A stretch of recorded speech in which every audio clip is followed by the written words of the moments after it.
Good afternoon, everybody. Welcome to episode 8 of Lanky and the OddCrapple podcast.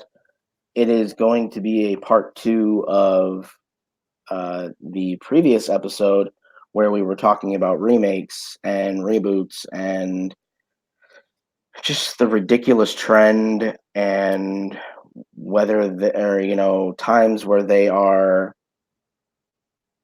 I don't want to say necessary because I don't know. I don't necessarily think a reboot is necessary. I'm more of the mindset that a continuation of a story is necessary because I like to see the progression of characters instead of you know getting all new people to play characters that are the same age as essentially maybe when I was growing up. Um, so I mean, just this craze of reboots and remakes for the sake of a cash grab, or the sake of pushing a narrative and having a very hollow story.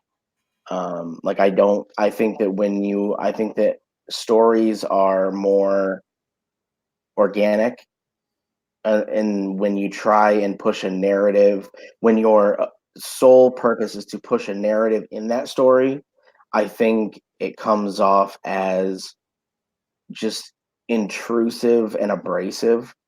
Um, but I think it also has to do with how you promote that reboot or remake, because I have seen ones that have completely changed up the original concept into something new that's more modern and fits a modern aesthetic that has actually worked. So I think it's all in the delivery of how you write the reboot or remake, um, and it's all in how you kind of expose it to the public. Because I think that your marketing strategy is ultimately going to make or break your film or TV show.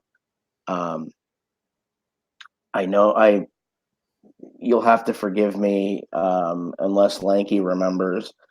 I don't quite remember where we left off with the last episode. I tried to go back and rewatch it, but things happened, and you know, Ah, so we may end up repeating some things in this episode. Um, let us know down in the. What am I hearing? I don't know. Oh crap! Someone's Skyping you? no, my Google uh phone was going Oh, up. your Hangouts, really?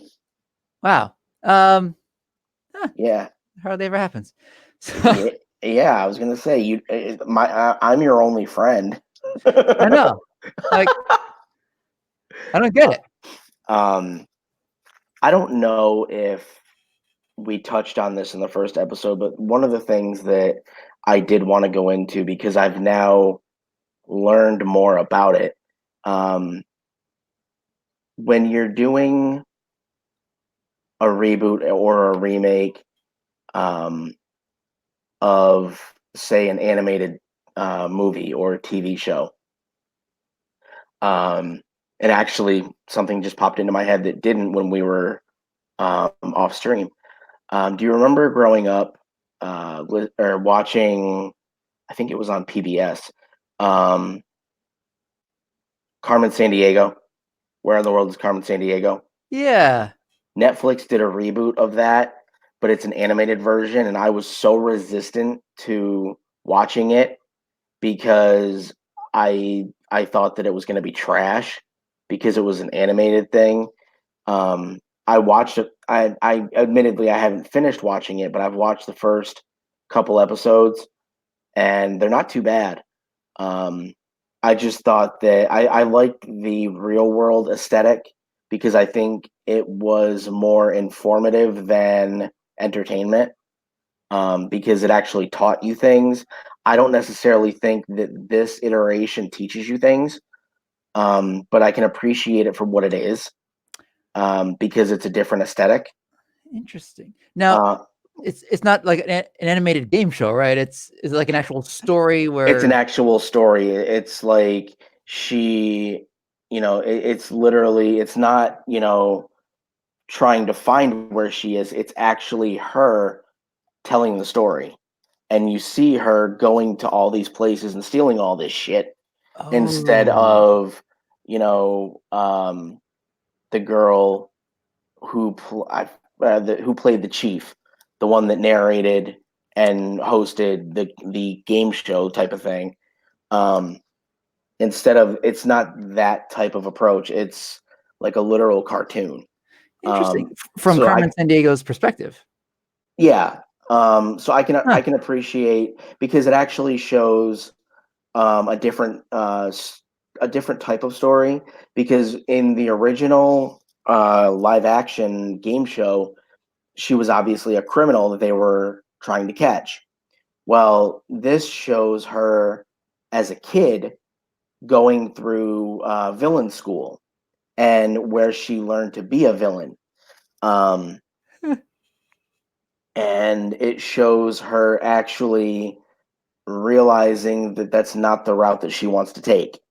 And she actually leaves the villain school and um, ends up working against them.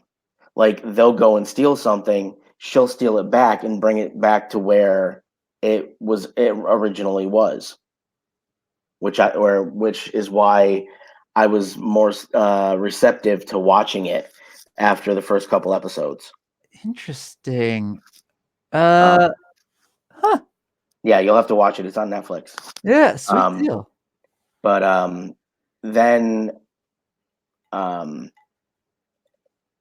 like I said, I don't know if we talked about this in the first episode, um, but with the remake that they're talking about as far as the Little Mermaid, there was that uproar because they were going to remake it from a live action, or from a animated movie to a live action movie.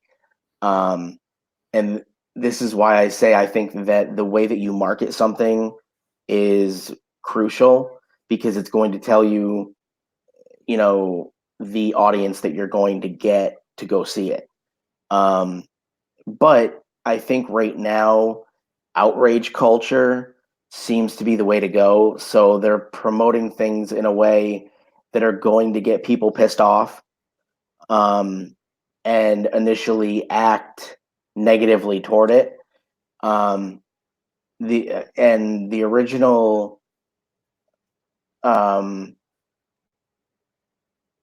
um, they initially didn't. A lot of people initially were against the idea of the live action remake, because for whatever reason, the marketing said, "Oh yeah, and we want to have diversity and inclusion, so we're making the character of Ariel black." And I think a lot of people got pissed off because Ariel was this pale white, pardon me, I've got the hiccups, this pale white teenager with bright red hair. So it's like you're completely changing the physical aesthetic to what was in the movie, or what was in the animated movie. So I think they were initially resistant to that. But the one thing that I never saw or heard in the original marketing campaign is something I actually discovered within the last couple weeks. Um, it's not a live action movie that they're doing. They're doing a live action stage show, which honestly I think is amazing. And because I know, I think you and I are too young to remember it. Um, Michael Jackson, Diana Ross, and a few other prominent um, black people in pop culture, they did a stage show called The Wiz, and it was based on The Wizard of Oz. And it was, I mean, it's still talked about today. I've never seen it, and I want to, but I have to wonder if the Wizard of Oz movie was made today, and then they said, okay, we're doing a remake, and we want to do an all black cast. If they just said that, and they didn't say, and it's going to be a stage show, it's that lying by omission, and I hate that because like I said, we expected with the Little Mermaid that it was going to be in theaters. It's not. It's going to be a televised live stage event on ABC. And the reason I'm so excited to see how they do this is because they previously did it with Grease. And obviously Grease was a movie from 1978, and they made a second Grease movie. They tried to, I think, or in the late 80s, early 90s, and it was just trash. And then they made a remake of Grease, but it was a live action stage show that was broadcast live on ABC. So I'm actually genuinely interested to see how they portray the story of Ariel on stage, because I think that they have to adapt it differently for stage than they would for a movie, because you have more resources for a movie as far as scenery that you can use and places that you can use, because you're just on a stage when you're doing a stage show. So you have to rely heavily on background scenery and props. So it'll be interesting to see how they portray that. But there was a huge backlash when they originally announced it, saying, "Oh, we're doing a live action remake of The Little Mermaid, and Ariel's going to be black." It's like, I think if they hadn't made that a point of contention, I don't think it would have been an issue. Like, if they hadn't said that, I don't think it would have been an issue. But this whole thing, I think media today, media and Hollywood know how to get people outraged, and I think that they want that, and I think that's why they did it. Because I think anybody with logic knows that a stage show is going to be vastly different in structure from a live action movie. Mhm. Yeah. For my part, I don't get the outrage. Actors are actors, play whatever. My main beef was the everything's being remade, Yes. and I know for Disney, it seems like an obvious cash grab. Oh yeah, it's a disgusting cash grab. But I'm like I said, I would love to see stage versions of some of Disney movies. Yeah, for what it's worth, stage is just another way to tell a story. Yeah. And yeah, I mean, You I, have to work harder to tell a full story on stage than you would in a cinematic movie. and yeah, and also it's a whole different art form. Like when you Hmm. see The Lion King, like the original animated movie, and then The Lion King on stage, I, the visuals are just incredible. Yeah. In both cases, for what it's worth. But yeah, the theater in and of itself is a legitimate art form that requires repetition. Hmm. Um, and actually, that's under an ideal form.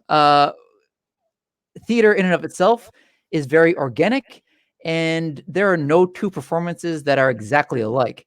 That's kind of the magic behind it.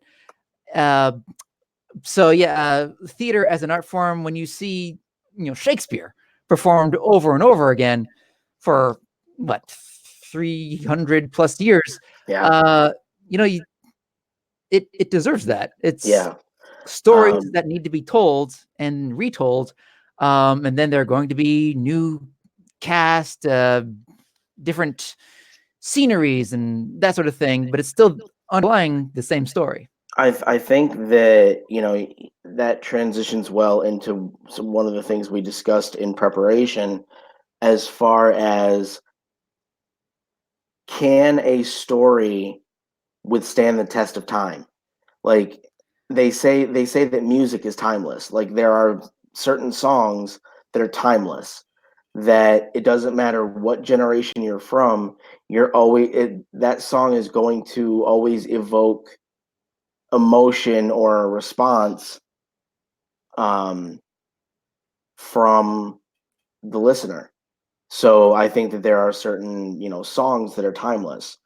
And as such, I think there are certain movies and TV shows that are timeless because of the um, the care of craft that went into making these shows and and movies. Um, I I just feel like unless you're going to tell a continuation, I feel like if you're making a reboot for the sake of making a reboot, whether it be a cash grab or a false sense of inclusion, um, I feel like it's just hollow, and I feel like it's disrespectful to the original. But at the same time, I have to wonder: did the original leave itself open to be vulnerable to a remake or a reboot? Um, there's actually a show that you and I grew up with. I think we were you were probably in your teens already, but there was a show, I think when I was 11 or 12, called Reboot. It was literally called Reboot. Mm. And they actually just rebooted that um, for Netflix. And I was skeptical because it didn't have any of the main characters in it. It was a live action version, and it was these high school kids that used um, modern technology to jump into the mainframe of the internet and battle things just like they did in the original reboot. But yet, in the original reboot, they were already living in the mainframe. So it Yeah. was these kids that go to a tech school, and um, they find this technology that allows them to jump into a mainframe of the internet to help battle, this virus. But it ends up in, what was it, season 2 of it? Um, the original villain and the original heroes from the original reboot in the 90s came back to help them at the end of the second season. So they paid tribute to the original by doing that, but they crafted the story so well that, you know, even though they promoted it as a remake of the original, it was it can stand on its own. And I think that is what we look for in a reboot. Can it stand on its own, or is it just some trashy clone of, the original? And I guess that is the crux of it. Because if it's not, if care isn't taken, it's not going to be a work of art. Mhm. The whole notion of cinema, TV, theater is to tell a story. And if it doesn't do that, if it's just to get ratings and money and that sort of thing, then it loses its luster, I guess. Yeah. And I see that a lot in modern cinema. A lot of reboots or remakes that didn't need to be made, and you're just left with a mediocre thing to watch. Yeah. I mean, one of the examples I use is that like Total Recall, it was too young to be remade, so it didn't need it. But Right. then the And remake was kind of lackluster, yeah, and and it's funny you mentioned that because I know we were talking about time frame in between original and remake, and I just noticed that um James is in the chat, and he just said how long of a time gap between original and reboot is the minimum time you'd allow. Um, I think from my perspective, based on what the points that I've made, I'm of the mindset of, is a reboot necessary? Because, like I said, there are so many things that can withstand the test of time that I feel like if you reboot them or remake them, it's just it's a cash grab, and it's just a very sick copy of what was already made, and I think it degrades. I think it waters down the impact of the original. But yeah, I would agree that there has to be like some purpose for a reboot, remake, etc., other than a cash grab.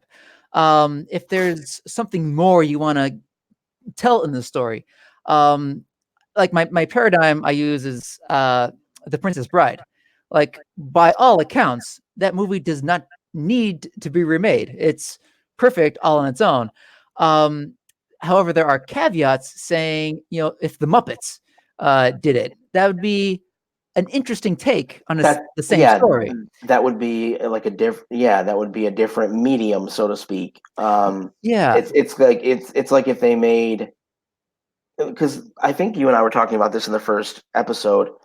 Um, as far as you know, the concessions that you have to make, um, if you're bringing something from animated to a live action or vice versa.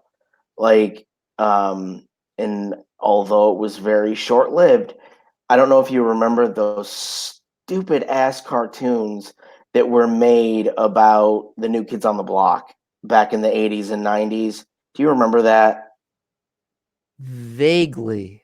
Yeah, that was that. I mean, the New Kids on the Block, they all admit that their management at that time were trying to find as many things as possible to put their likeness on as a cash grab.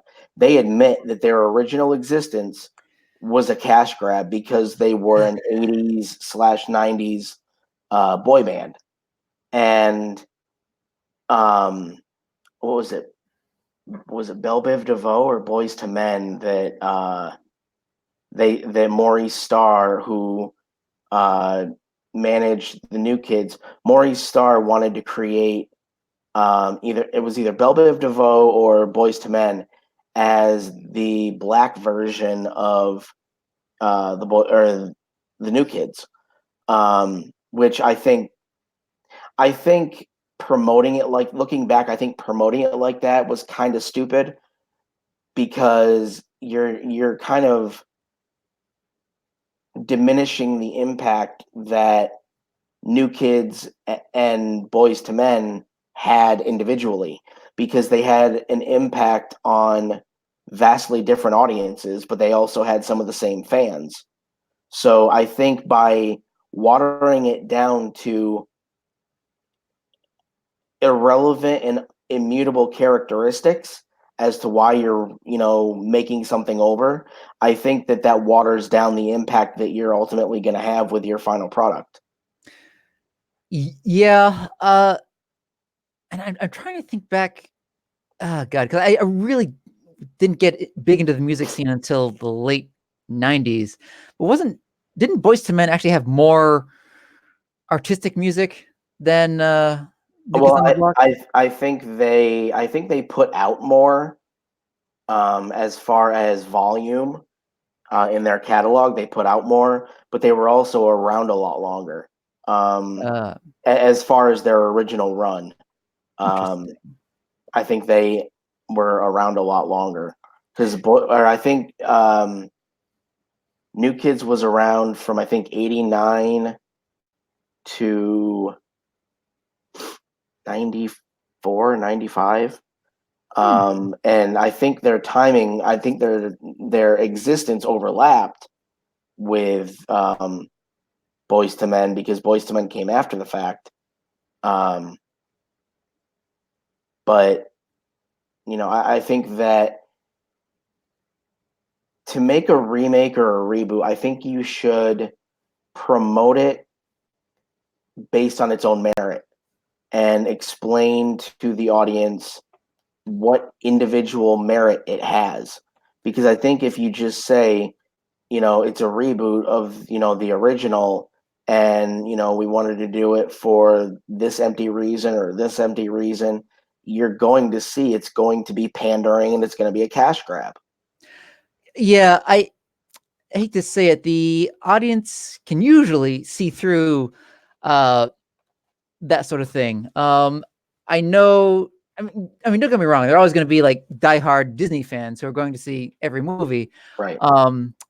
But yeah, I feel like what it comes down to is the artfulness of whatever story you want to tell, whether it be on screen, film or TV, or theater, what have you. The Then if it's not original, then what does it add to the pre-existing story? And I think I alluded to this in the last episode with like Beauty and the Beast. The animated movie was art. It was a good movie. It told a good story. The live action was very well cast, but it was pretty much scene for scene the exact same thing.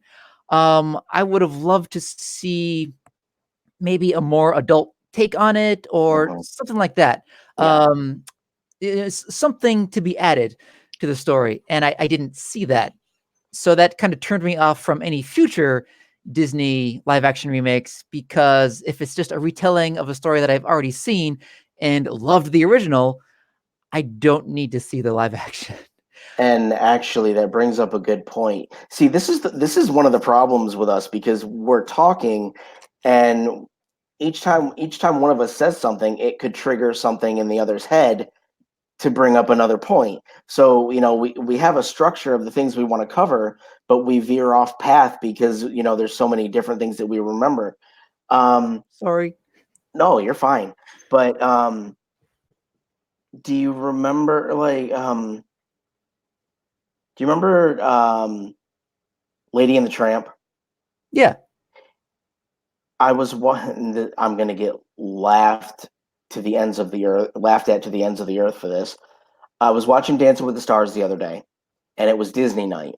And one of the things they were talking about, they were doing they were dancing to certain songs from certain Disney movies. One of them happened to be from Lady and the Tramp. And I want to know, I don't want you Googling it. I don't want you, looking it up. I want to see if you know, because I didn't even know this. Do you know when the animated Lady and the Tramp came out? 1956. I don't know. You're closer than I would have been. I believe they said it was 1959. Oh. I didn't realize that they were doing color animation in Disney at that time. I thought, because obviously I grew up in the 80s and 90s, so I thought that this movie was from the 80s or 90s, just because it looked so similar to other more modern animated movies that I had seen.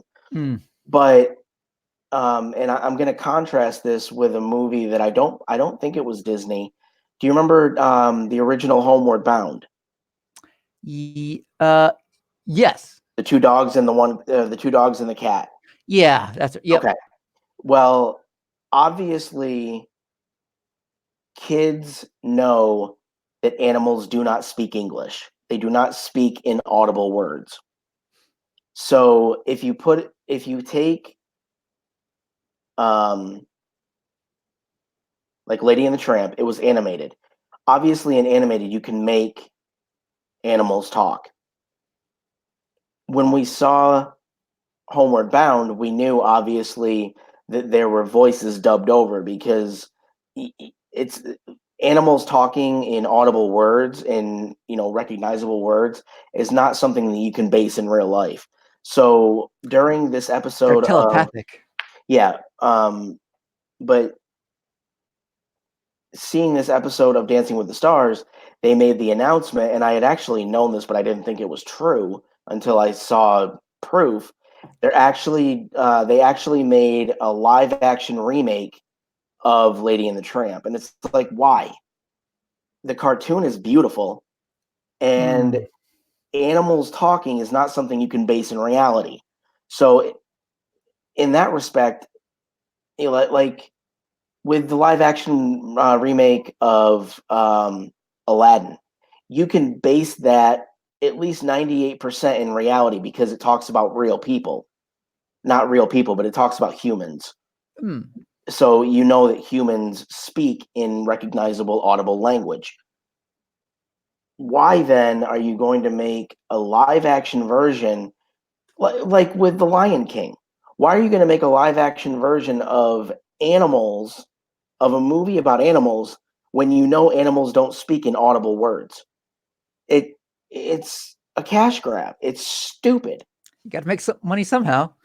But I think the more important thing is to introduce the kids to these classics. Uh, Don't remake them to introduce them to them. Show them the originals.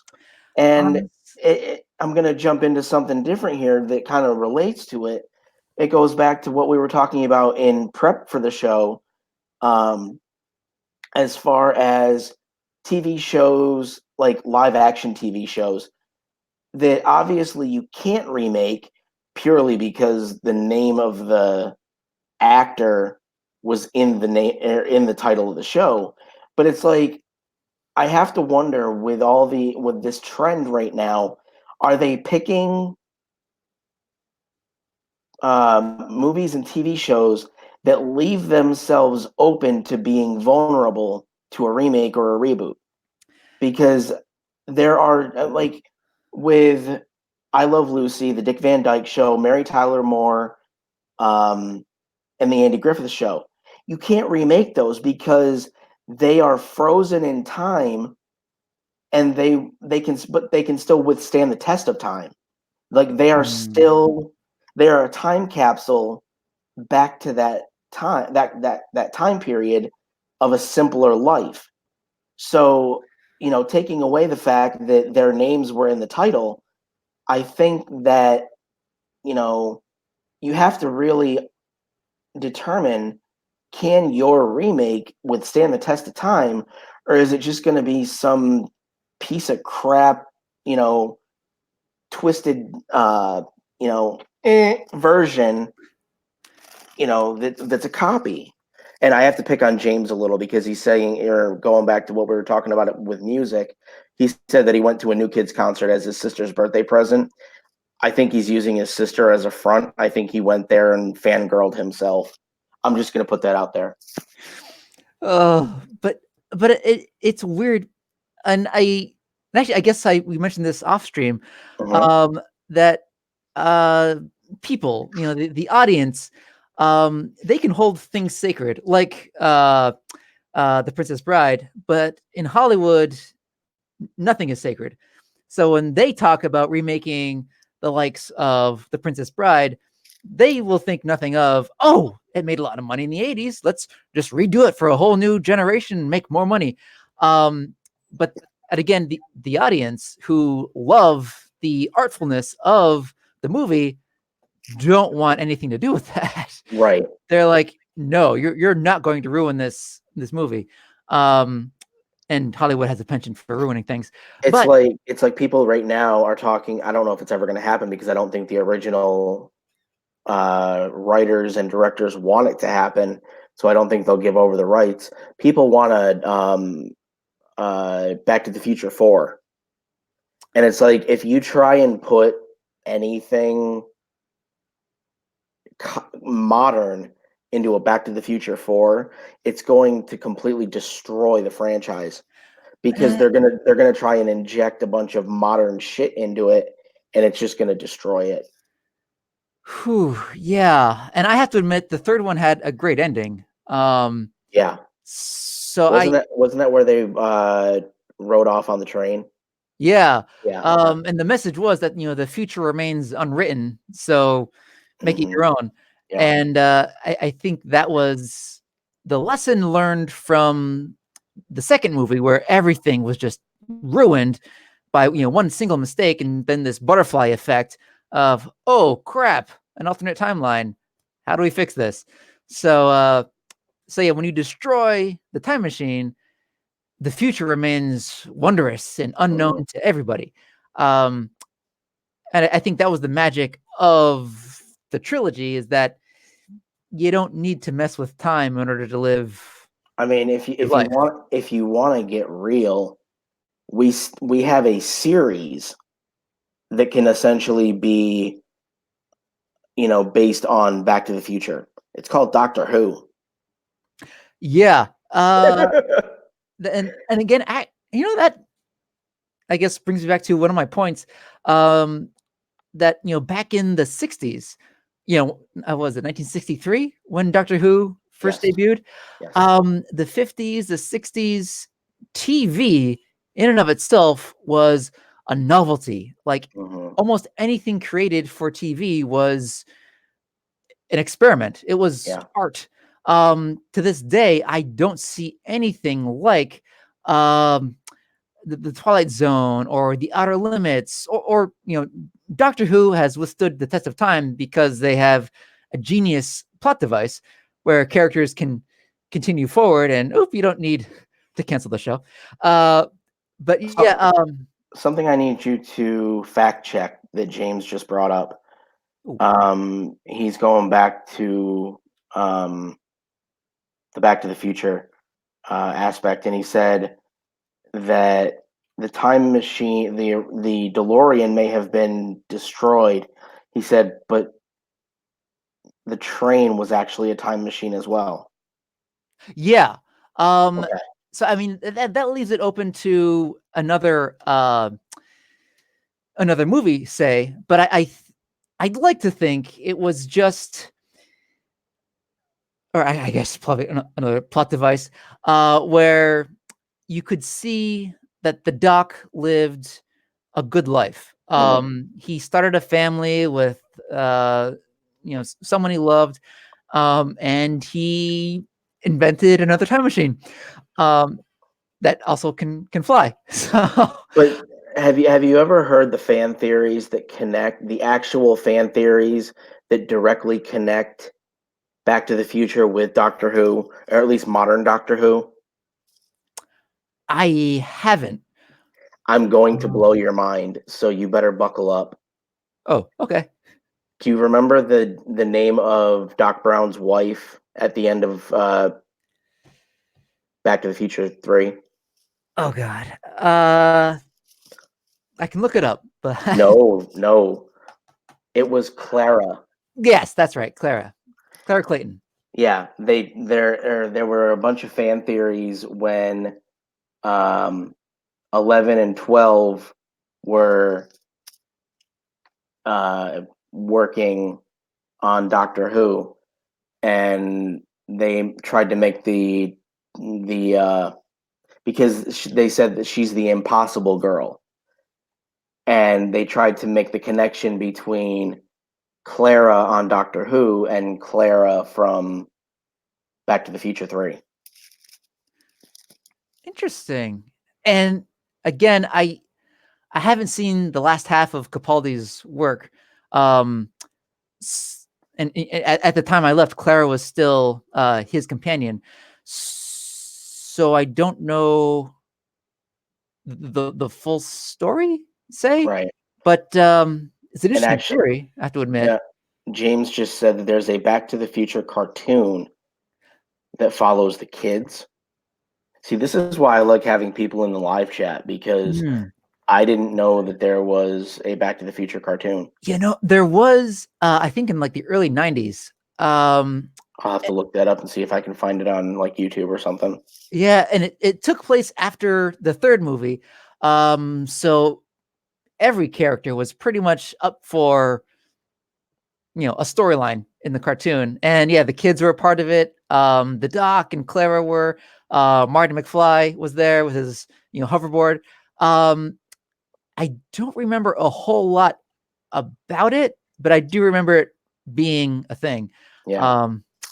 And I don't know how that ended either. So One of the things, just because I want to use our time wisely, one of the things that I wanted to kind of bring up was what we were talking about off stream in prep, as far as reboots and remakes that you may think worked.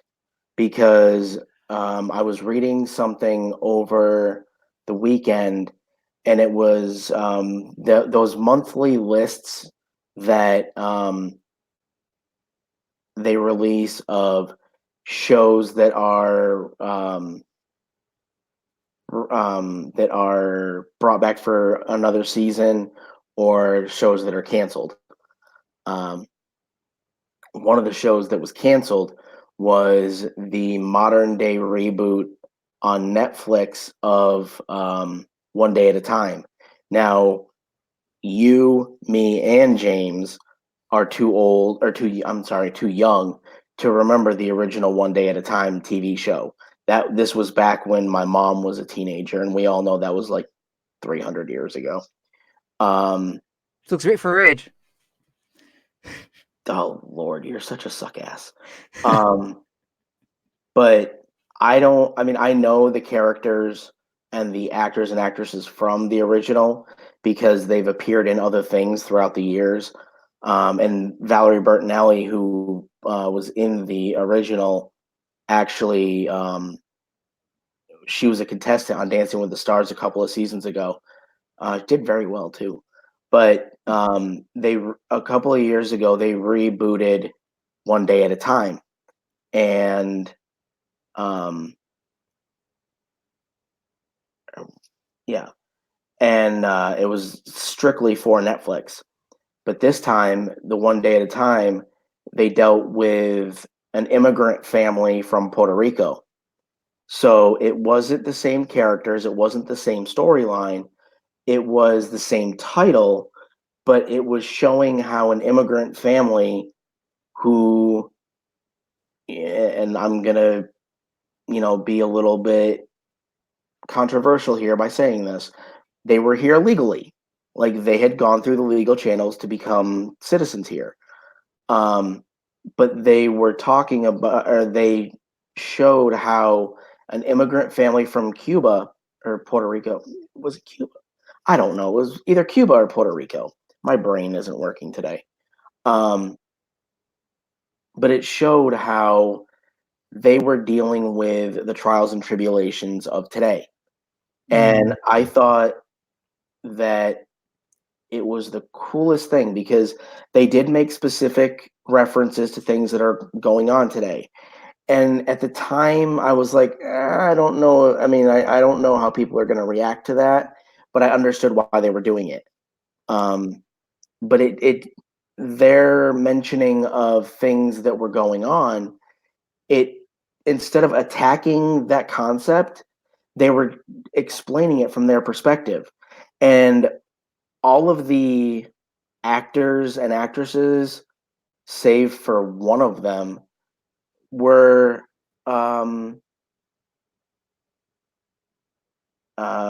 Cuban. Like, they were all from that area. So I think it made the reboot more authentic. And it's one of those reboots that I feel can stand on its own. And it's not just a cheesy, clone of the previous one. But I think that I think that they really brought forth the meaning of the title of the show, One Day at a Time, because it's such a simple title that can be attributed to almost anything. So I think that's why the reboot worked. And I was disappointed when Netflix canceled it because it was only on for 2 seasons. But I absolutely love that show. But yeah, that's I think one of the saving graces for a reboot or remake is if they have something to add to the story, or a new telling, because times change. Yeah. And actually, I kind of alluded to this off stream, but like hypothetically, the 1920s, you had your Dracula, Wolfman, Frankenstein type movies, and then you constantly see them being remade, reimagined for modern times. And there's nothing wrong with that either, because there's something to be added to the story, as long as it's for the purpose of telling a story, the actual art behind it and that sort of thing. And with One Day at a Time, it sounds like that was also a legitimate reason for a reboot. Because Hey, they're telling a different story, even though it's the same title. yeah, But like I said, that title is so you can transform that title and use that for any storytelling, because it's so simple. But I'm gonna have you hold your thought for a second, because I need to tell James to shut his freaking mouth, because he's picking on me about mixing up Cubans and Puerto Ricans. I simply don't remember where they were from. I'm not picking on Cubans or Puerto Ricans. I don't remember where the characters were from. I think it was Cuba, because I can Rita Moreno, who played the grandmother, I can hear her saying going back to Cuba. Oh, So I believe they were Cuban. yeah. Actually, I think you're right. I just looked it up on Wikipedia. It looks like it was rebooted in 2017. Yes, and they only had it on for 2 seasons, and they just recently canceled it, which I was really disappointed about, because that's the other thing with reboots. Like I keep saying, they need to withstand the test of time, because you don't want to reboot something and then just have it flop, because they also rebooted, and I will say that they went the right way when it came to rebooting Full House into Fuller House. They called it something different, and it was a continuation of the story. It was never a reboot, even though that's what the way it was kind of marketed. But I think the knife in the heart of that show was their very first episode of the first season, because they didn't introduce a new story. The first episode was literally all punchlines and one-liners and all of this, stupid nostalgic bullshit, tossing back to the original series. So you didn't really get a solid, a solid explanation as to where this new story was going to go. And then in the second episode, they jumped into the new story. It's like, okay, you guys didn't explain the lead up from 96 to now, so we don't know where the hell we're going. I mean, we've been told who the characters are and the relation to the original characters, but you're still relying too much on nostalgia, and it's going to be your demise. And I knew that after the first season, that it wasn't going to last long. I'm amazed that it's lasted 5 seasons. Yeah, and I'm sorry to say I haven't seen it. I mean, I was a big fan when I was a kid. Oh no, okay. Don't. But I know the fact that they did call it Fuller House, and It was because DJ Tanner, she got married and divorced, and her new last name was Fuller. That was the reason that it was called Fuller House, because she moved back into the childhood house where she grew up. Interesting. Because they used the same house as they did on Full House. Huh. For what it's worth, that's actually a cool idea. And I'm not sure if the show made any comment on like the economy and was it multi-generational households? Actually, I think it started before this whole stupid craze of, woke outrage culture. So they didn't focus a lot on that. It was the simple humor from the 90s, but it got lost in translation because you didn't know where they were going with it. You didn't know the time lapse of where they came from into what they were doing. Interesting. Yeah. I hate to say it, writing can make or break a show, movie, what have you. If the writing's lacking, it might not last very long. Right. So, and again, it's a tightrope walk because you can't. I mean, for comedy, you can't be too serious or overtly political or dramatic or what have you. You still got to be light, but still be relatable. So you got to be very careful. And yeah, I'd like to give it a watch just to see how it goes. So when I have some time, I'll have to see what's up. But yeah, that's a shame because I love the show back when I was a kid. The last thing, as far as our main topic, the last point I want to make, before, because I want you to be able to finish up your talking points, before we end the show talking about the projects that we're doing, because I want people to know about those.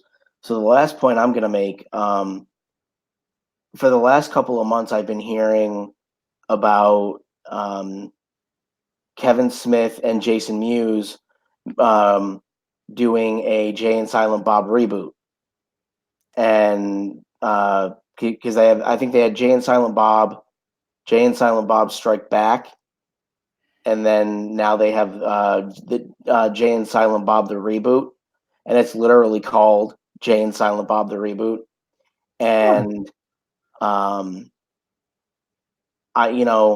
didn't see the original. I think there's two movies. I didn't see the original two movies, so I really don't know the storyline. I'm going to go back and watch them just so I can understand it, because I want to see the reboot. But Jason Mewes, who played Jay, obviously, and now Kevin's daughter, who he actually named Harley Quinn, which I think is amazing. They're all in the movie together, and Harley actually plays Jay's daughter in the movie, and because Kevin thought it would be weird, being that she is his daughter, to play his daughter in the movie, so he wanted her to play Jay's daughter. But he was saying how the reason they literally called it Jay and Silent Bob the Reboot was the same reason that the Scary Movie franchise exists. They want to poke fun at all of this nonsense about making reboots, because it's not a reboot of the original story. It's an actual original. It's a continuation.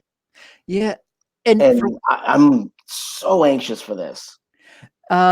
For what it's worth, I know the characters Jay and Silent Bob make cameo appearances in several movies. Yeah, like Kevin Smith's movies. So he definitely has some wiggle room as far as a Jay and Silent Bob movie. And I'm like, I've enjoyed them. I know, the humor can be a little, risque or what have you, but they're fun. I like them. And that's funny because I was actually watching an interview with Kevin, Jay, and Harley, and they actually asked Harley, because she's only 19, and the interviewer said, how much did you have to pull your dad back so that he made the movie relatable to the younger generation of today? And the only thing I didn't like was that she did come back and say it's a lot more PC, and it's like, that pissed me off, because I know the type of humor that Jay and Silent Bob have in the original movies, and it's like they were predicated on a bunch of really crass dick jokes. And Kevin did say that, there are dick jokes in there. He goes, but it's a lot softer of a version of Jay and Silent Bob, which I'm still anxious to see it, but I'm so sick and tired of people propagating this PC culture, because PC culture shouldn't exist, because that just makes people conform to another person's comfort level. And I'm not about to conform to somebody's comfort level if it, jeopardizes my happiness. I'm obviously not going to be the type of person that, you know, overtly is insulting to people, but I'm going to make jokes that are a little bit on the edge. But I'm never going to do it to insult people. And I think that's what comedy is all about, in the sense that, as long as you're not singling an individual person out and saying that they are the representation of, the joke that you're making. If it's a blanket statement in a joke, I'm more apt to be, open to it. Um, because I mean, that way it allows for there to be somebody that's going to find it funny. Because I think, like I always say, comedy is subjective. Not everybody's going to find it funny. But I think as long as you are not intentionally trying to hurt people, I don't I don't think it matters where your sense of humor is. Because if we understand the person and the point they're trying to make, then I think it's fine. Yeah, I mean, politically correct is such a Bullshit. broad term. Well, yeah. I mean, I can understand for diplomatic reasons why you have to be, politically correct. But as far as comedy goes, um, I don't know if you have to be politically correct for diplomatic reasons. I think you just have to be willing to understand both sides of the argument. And I think you have to be, and you and I have talked about diplomacy and how I feel like you just, the only thing I think that is necessary for diplomacy to exist and thrive is an understanding of both sides. I don't think there has to be, I don't think the culture of PC has to be in there. right. But part of being politically correct is seeing the other point of view. No, I don't think that the two things are connected at all, because if I mean, I can see the points that comedians make, and we all know that comedians are not politically correct, because comedy in and of itself cannot be politically correct, or else it's not comedy.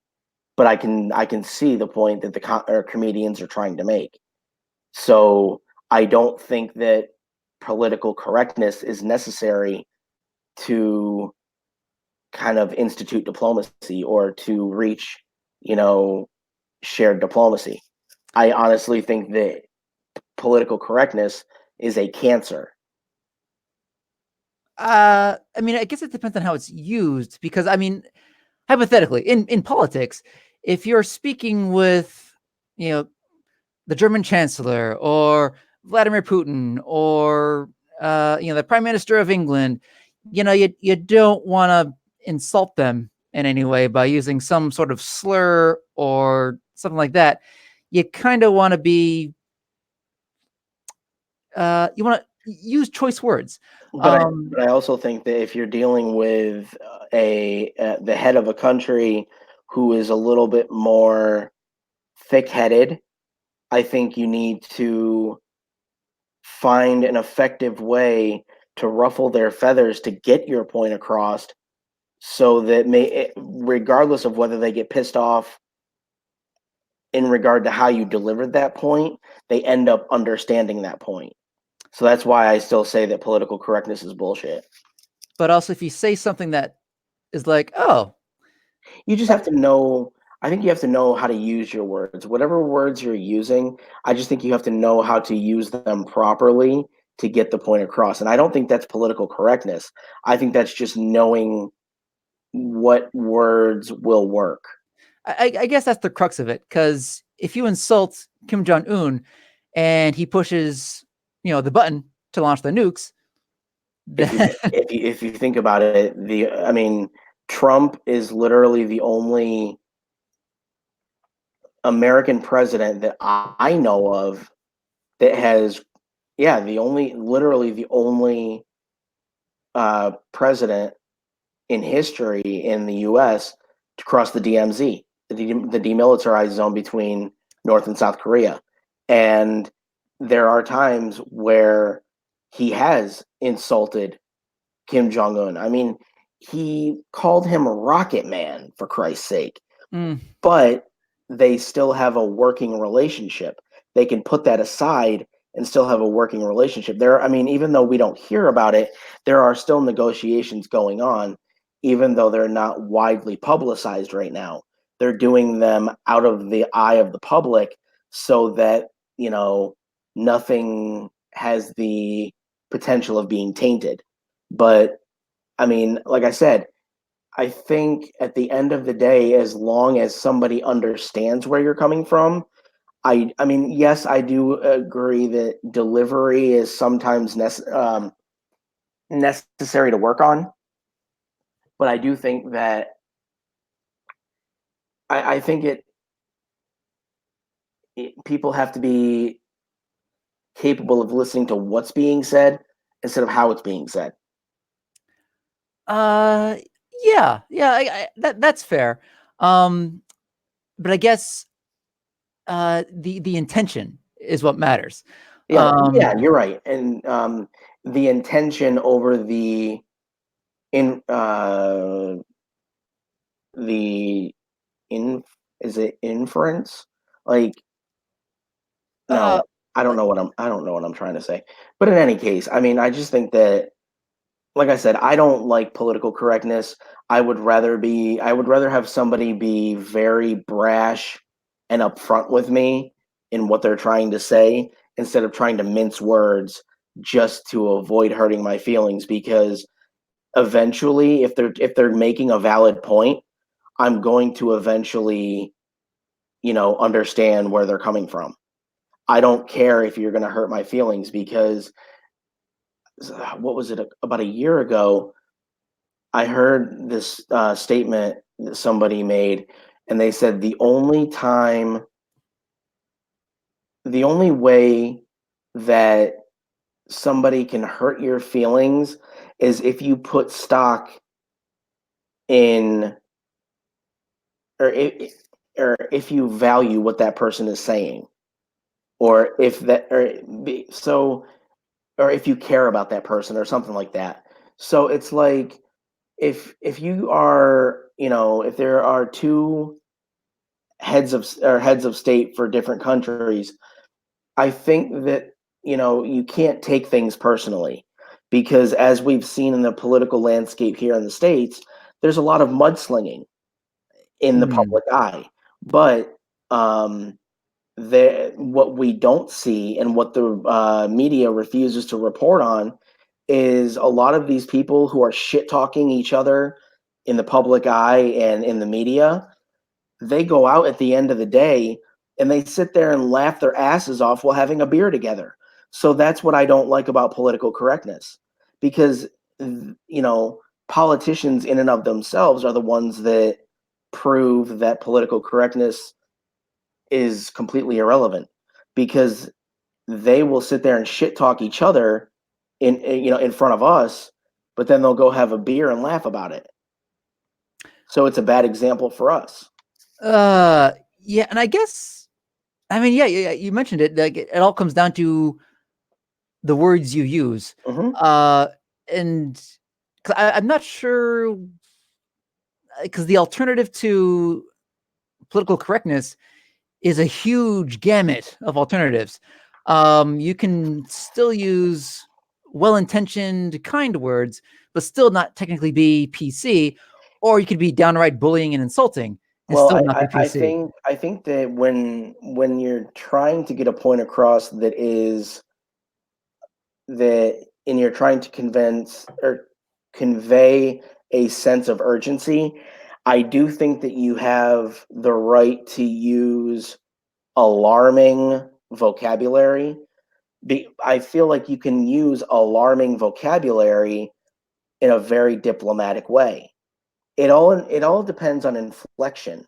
Like, if you're saying it verbally, it all depends on the inflection in your voice and how you say those words.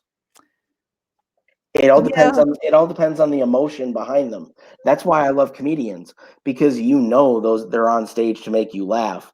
So they're not saying it with, ill intent. They're saying it to make a point as to how they view things, which is why I love them. And yeah, and I have to admit, I feel like comedians have become the new uh intellectuals. They provide a very iconoclastic view of the world that we don't see you know as much like in our faces. Like Yeah. they're willing to talk about some heavy issues again with a lighter spin, just by the fact that they're comedians trying to make And light of it. I think when comedians put a lighter spin on things, it actually helps us understand serious issues. Because look at back when Jon Stewart was doing the Daily Show, a lot of people started understanding things in the political realm because of the way he was able to break them down and and explain them. But Yeah, the one thing I want to end on, because we have to talk about the projects that we're doing, um, and I think this is a quote that could live on for decades, generations. James just said, "The only one who controls your feelings is you. Everything coming in is just data." And yeah, it's how you interpret it. Because if you think back to when you and I were teenagers and the internet became a thing, we would get pissed off at emails that were sent to us when if we were face to face with a friend and they were busting our balls, comedically, we would laugh along with them. But if it was in an email, where you read an email typically in the mood that you're in. So there's a disconnect of not understanding the the way in which the person is saying it. So it's up to you, whether it's via email or verbal communication. It's up to you to set your mood aside and unbiasedly interpret the data that's coming at you in the form of somebody making a comment towards you. yeah. I mean, you mentioned like was intonation. Yeah, Um, that's a word. it, I'm bad with words sometimes. sometimes. You know what? I can fly to Ohio. Don't test me. Ooh, good point. Um, but I'm also on wheels. I can push there, but I would be skinnier than you by the time I got there. but yeah, I mean, there's tone, context. You know, uh, there's a lot of stuff that goes into communication, Hmm. um, and the caveat is that everybody has feelings. Um, and not everyone is having a good day. Not everyone's life is perfect. So we kind of have to be, sensitive to that. Hmm. Uh, I wouldn't say do a full blown insult or bullying is not okay. That sort of thing. And uh, you have to learn like reading the room. Comedians have to read the room in order to deliver their jokes Not effectively. necessarily, because when you get, like, say, Jeff Dunham, who's the puppeteer, he's the ventriloquist. Um, if you send him to the Houston Astrodome, there's no way he can read the room, because that place houses, I think, 30,000 people. All right. Yeah, fair enough. Um, You're talking about, small venue comedians. You're talking about ones that are, that are in back alleys. but yeah, but I guess like for reading the room, as far as why are people here? Like, I mean, you wouldn't necessarily uh do your comedic shtick at a UN meeting. You do it in a theater for people who came to see you. Um, like a time and a place for it, I like think for I think everything, they're I I guess. think they're splitting. I think you're splitting hairs though, because if you're going to a comedy show, you're going to expect to laugh at things, and you're going to expect that the comedian is, going to be very brash about things. Which And is funny. well, yeah, but James also just said humor shows us the absurdity of serious things in other situations. And I think I think that is the basis of comedy. And like I said, you interpret it in the way that you're feeling. And if the comedian is making a remark about something that relates to you, he may be trying to show you the absurdity of your reaction. But if you're already going to a comedy show pissed off, you're going to get mad at him Hmm. because it's something that, you know, you feel hot-headed about. But you're not if so you have to understand the absurdity in comedy. Oh yeah. Well, actually, that's the nature of comedy. It embraces non sequitur and absurdity and the illogical. So Um, I don't think that you should water down comedy for the sake of somebody's feelings, because everybody's going to interpret things based on the way they're already feeling. So you can't control the way somebody feels.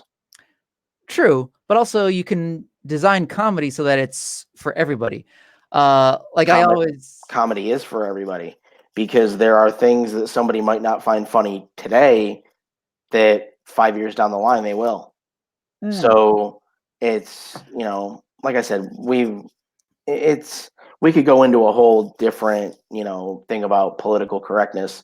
And I know that we strongly disagree on political correctness, but um, I think it's healthy to do so, because I think we teach each other, things. And I think we have a good, discussion about it. But um, I do want to get to, talking about the things that are coming up for us, just to end the show. Um, we do have which we realized the other day, we do have our 10th episode coming up on October 30th. And I mean, I know that there are podcasts out there that are already up into the hundreds of episodes, but I think for us, I think that's a milestone. So I'm hoping that anybody who sees this episode will, subscribe to the channel and join us for our 10th episode, because it's going to be talking about the absurdity of um, the number of things that are within a month for awareness months, or awareness days, the absurdity of that, and how the number of things contained in each month waters down the importance of the things individually. um, So I'm really hoping that people will join for that. Um, Outside of the podcast, we are getting further in our process with the movie script and the comic book. Um, we are going into um, dialoguing and narrating the comic book within the next couple weeks. And the one I'm going to leave a link in the bottom for my PayPal and my Cash App, um, because we could really use some help from viewers and such to help us fund these projects so that we can get them, you know, prepared and released on time. Right now, we have the comic book looking to be hopefully be published and printed by January 1st. And then we are going to debut it on Free Comic Book Day in May. But I want to make sure that we have it done by January 1st. And then if there are things that need to be fixed, we have enough time from January to May to, send things back and get things remade if necessary. I do hope that the people who watch this all the way through would be willing to help us, fund those projects, because what I want to do is anybody who helps contribute financially, we will put a page in the back of the comic book and in the liner notes of the movie of the people that helped contribute. And I know James just sent something in the chat. He mentioned Patreon. We don't have enough people watching our show or even, aware of my content for that. So that wouldn't work. But I do think that, PayPal and Cash App would work just fine. For when we get to be a little bit bigger, yes, Patreon would be fine, but we really don't have enough engagement with our videos to warrant having a Patreon right now. Like literally the only comment I've gotten since we started the podcast was a troll the other day, and it was just he was trying to shit talk, and I've never even heard of him before. So I think that those two options right now are the best to go with until we get a little bit bigger. But yeah, we're working on the comic book, we're working on the movie, and we would, be very grateful to get the listeners and viewers involved in such a way that it helps us put these projects out in a timely manner. James, I know you're always trolling, but I ignore you just because, you're just that white noise from the TV that doesn't exist anymore because TVs aren't analog. And so help me God, if you say anything about you not being white, I'm going to come to Atlanta. But yeah, we have a lot of ideas for the future as far as creative projects, and I think that talking about reboots and remakes definitely tied into us doing our movie. And I think during our 10th episode, there's going to be a lot that we cover. I think at the end of that, we'll go into more detail as to what the comic book and the movie are about. So we do hope that people will tune in and join in the discussion at that point. So we're going to end here, and I appreciate the fact that James was here for the live chat. Anybody who sees this after the fact, I know that view counts tend to go up when after the video is posted as a video on demand.